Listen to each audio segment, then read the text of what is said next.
Welcome back to The Explainer. Today, we're unpacking Chapter 8 of the Bhagavad Gita. Now, for those of us familiar with the text, you know it's incredibly profound. But what's fascinating here is that Chapter 8 basically acts as a literal travel guide for the soul.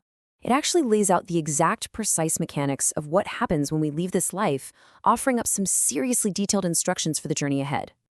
All right, let's jump right in. We've all pondered the ultimate human question about the stakes of our final moments, right? What actually dictates where we go when we die? Is it just totally random, or is it some kind of cosmic tally of our good and bad deeds over a lifetime? Well, the Gita's answer is incredibly specific. The core rule of transit here is this: your final thought is your ultimate ticket. Just as Chapter 8, verse 6 puts it, whatever is occupying your mind in that very last second is exactly what determines your next destination. No exceptions. So our roadmap for unpacking this cosmic mystery today looks like this. We'll start with the immortal soul, move on to the final thought, zoom way out to the cosmic cycle, check out the two paths of transit, and finally arrive at the ultimate destination. Section 1, the immortal soul. Because before we can map the route, we really need to know exactly who is taking this trip. The text makes this super clear distinction between our physical shell and our eternal core, the Adhyatma. The body is completely perishable, right? It's born, it grows, it eventually vanishes. But the soul, it's imperishable. It's an eternal, unchangeable core that is completely invisible to the physical eye.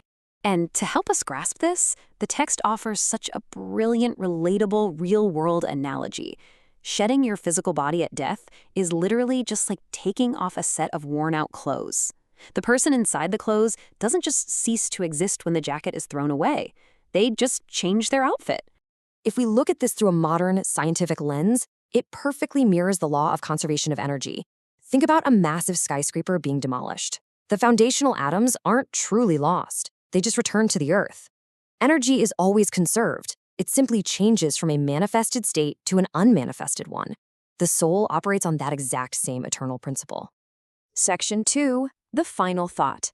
Let's transition from our eternal traveler right into the departure lounge of life. This is where the stakes get really high with the final thought mechanism. Think of it like the universe's ultimate GPS algorithm. You can't just type in a fake spiritual destination at the absolute last second.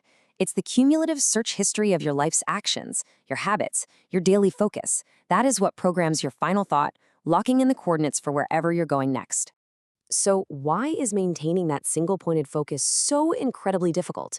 Well, imagine a really agitated lake. The choppy waters completely hide the pebbles at the bottom.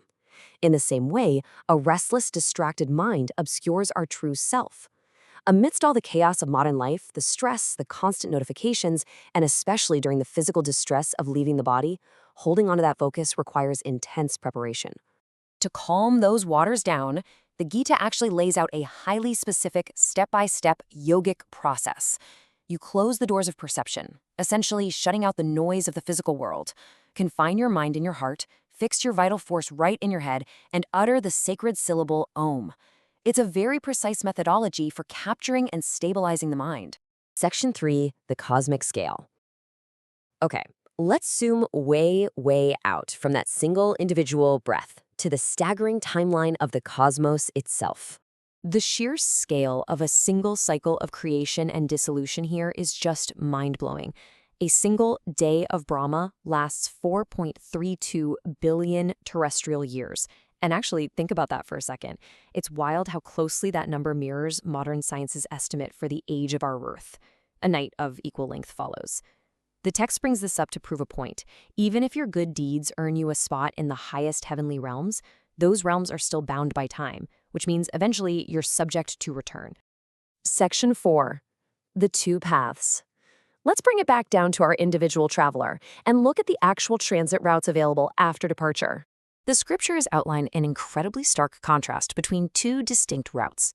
You have the northern path of light, which is associated with illumination, daytime, and the bright half of the lunar month, leading to eternal liberation.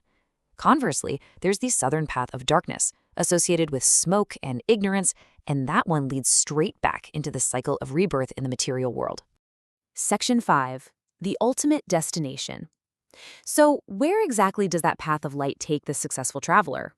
For those who manage to subdue their senses, remain unprejudiced, and keep their meditation on the imperishable, they attain the ultimate, unchanging state of the Supreme. By deeply connecting with what is unmanifest and omnipresent, they completely break free from the temporary loop of rebirth. They make it to the Supreme Abode. Now, how do we practically apply all these intense cosmic mechanics to our normal modern lives to make sure we're on that right path? The Gita isn't telling us to go abandon the world. Not at all. It's asking us to live with constant awareness. Faithfully perform your daily duties, practice steady meditation, and keep your mind firmly anchored on the imperishable, even while you're busy at work or hanging out with your family. Because the reality is, your mind at death is entirely shaped by your mind in life. So I want to leave you with this final, slightly provocative question to ponder as you go about the rest of your day. If your next destination depends absolutely, entirely on your final thought, what are you thinking about right now? Thanks so much for joining me for this explainer. Keep focusing that mind, and I'll catch you next time.